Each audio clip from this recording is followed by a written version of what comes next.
Question read பண்ணுறேன். The middle digit of the number between 100 and 1000 is 0 and the sum of the other digit is 13.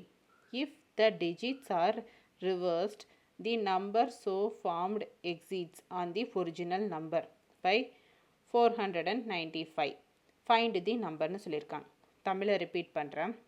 100 மற்றும் 1000க்கு இடையே அமையும் ஒரு மூன்றிலக்க எண்ணின் நடு இலக்கம் 0ஆகவும் மற்ற இரு இலக்கங்களின் கூடுதல் 13ஆகவும் இருக்கின்றன கொடுத்துருக்காங்க. ஃபஸ்ட்டு என்ன சொல்லியிருக்காங்க, 100லேருந்து 1000க்கு இடையில என்ன நம்பராக வேணா இருக்கலாம், ஒரு நம்பர். அந்த நம்பர் என்னவா இருக்குது, 3 டிஜிட் நம்பர்னு சொல்லியிருக்காங்க. 3 டிஜிட் நம்பரில் சென்டரில் வந்து கண்டிப்பாக 0ன்னு சொல்லிட்டாங்க. நெக்ஸ்ட் என்ன ஹிண்ட் கொடுத்துருக்காங்க, ஃபஸ்ட் நம்பரையும் லாஸ்ட் நம்பரையும் ஆட் பண்ணால் எனக்கு 13 வரும்னு சொல்லியிருக்காங்க. இதுதான் அவங்க கொடுத்துருக்க ஹிண்ட்டு. நெக்ஸ்ட்டு, இலக்கங்களை இடம் மாற்றி அமைக்கும் போது கிடைக்கும் எண்ணானது அந்த எண்ணை விட 495 அதிகம் எனில் அந்த எண்ணை காண்கன்னு சொல்லியிருக்காங்க. ஸோ ஃபஸ்ட்டையும் லாஸ்ட்டையும் ஸ்வாப் பண்ணால் எனக்கு என்ன கிடைக்கும், 495 விட அதிகமான நம்பர் வரும்னு சொல்லியிருக்காங்க. ஸோ அதுதான் என்னன்னு கண்டுபிடிக்கும். இப்போ சொல்யூஷன் பார்த்துடலாமா. let the number be x 0 y. இது ஃபஸ்ட்டு நம்பர், இது செகண்ட் நம்பர். 0 சென்டரில் வந்து 0 தான் இருக்குதுன்னு சொல்லியிருக்காங்க. ஸோ நான் அப்படியே நான் எழுதிக்கிறேன். So x 0. ஸோ இதையும் ஆட் பண்ண எனக்கு என்ன வரும்னு சொல்லியிருக்காங்க, 13 கிடைக்குன்னு சொல்லியிருக்காங்க. So x + y = 13. அதை தான் நான் வந்து ஈக்குவேஷன் 1 எடுத்துக்கிறேன். Next, if the digit are reversed, the number formed is the y not x.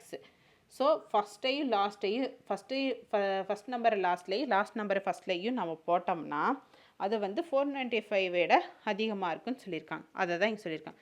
So x not y = 100க்கு 1000 கிடையாது தானே. So 100 x + 10 × 0. இதுக்கு டிஃப்ரென்ஸ் என்ன, 10 × 0 ப்ளஸ் y × 1. ஸோ இதை ரிவர்ஸ் பண்ணால், ஸோ அதுதான் இப்படி நம்ம இந்த ஃபார்மெட்டில் நம்ம எழுதியிருக்கோம்.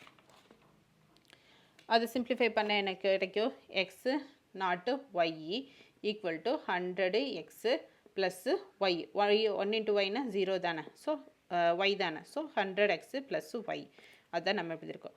ஸோ இதை ரிவர்ஸ் பண்ணால் y0x = 100y + 10 x × 1. So 100y + x. So அப்படியே ரிவர்ஸாக மாறும். இந்த வேல்யூ இங்கே போகும், இந்த வேல்யூ இங்கே வரும். இது எப்படி எழுதியிருக்கோம். ஸோ இப்போ வந்து வேல்யூஸை நான் சப்ஸ்டியூட் பண்ணுறேன். 100y + x மைனஸ் இதை ஆட் பண்ணுறேன். மைனஸ் 100x + y = இதை ரெண்டையும் ரிவர்ஸ் பண்ண எனக்கு அது எதை விட கூடுதலாக இருக்கும், 495. ஸோ அதை தான் இந்த ஸ்டெப், அந்த ஹிண்ட்டு தான் நான் இங்கே யூஸ் பண்ணுறேன். ஸோ இந்த மைனஸ் சைன் உள்ள போச்சுன்னா -100x -y மாறுமா. 100y - 100xனா 99y. So plus x minus y. So -199xன்னு வரும். ஸோ 100yையும் இங்கே 1 இருக்கிறதா அர்த்தம். இதே மைனஸ் பண்ணால் 99y, இதே மைனஸ் பண்ணால் 99x = 405. இதை என்னோட ஈக்குவேஷன் 2. ஸோ ஃபஸ்ட்டு எக்ஸாக கொண்டு வந்தோம்னா -99x + 99y = 495. ஓகேங்களா. So first equation second equation நம்ம இப்போ ஃபார்ம் பண்ணிட்டோம். ஸோ இதை வச்சு ஆஸ் யூஷுவல் நம்ம ஈஸியாக கண்டுபிடிச்சிடலாம்ல. From equation 1 y = 13 - x. So y இந்த பக்கம் கொண்டு போட்டால் y வேல்யூ கிடைக்குமா. ஸோ அந்த வேல்யூவை நான் வந்து சப்ஸ்டியூட் பண்ணுறேன். ஈக்குவேஷன் 2ல் சப்ஸ்டியூட் பண்ணுறேன். y-க்கு பதிலாக 13 - xன்னு போடுறேன். 13 - x 99 × 13 1287 மைனஸ் 99 99x. ஸோ இந்த -99x அப்படியே இருக்குது, 495. ஸோ இதே மைனஸ் பண்ணால் எனக்கு என்ன வரும், 198x = 495 minus 1287.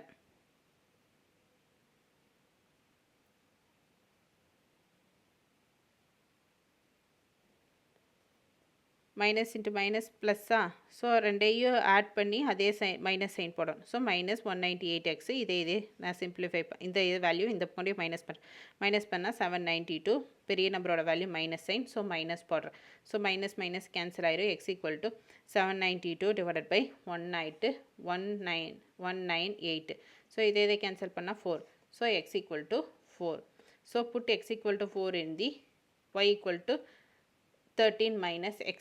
So y equal to 13 minus எக்ஸோட வேல்யூ என்ன 4 3. ஸோ 4னு சப்ஸ்டியூட் பண்ணோம்னா என்னோட ஒய்யோட வேல்யூ வந்து y 9 கிடச்சிரும். ஸோ எனக்கு எக்ஸு ஒய்க்கு என்ன வரும், இது என்னோட எக்ஸு, இதோட என்னோட ஒய். ஸோ சென்டரில் ஜீரோனா இந்த ஒரிஜினல் நம்பர் வந்து 409 அப்படிங்கிறது தான் ஒரிஜினல் நம்பர். ஓகேங்களா, புரிஞ்சுதுங்களா? ஸோ என்னோட ஒரிஜினல் நம்பர் வந்து 409. இதை ரிவர்ஸ் பண்ண என்ன வரும், 904ன்னு வரும்.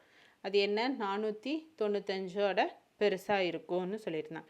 ஸோ அப்போ கரெக்டு தானே. ஸோ என்னோட ஆன்சர் வந்து கரெக்ட். புரிஞ்சுதுங்களா?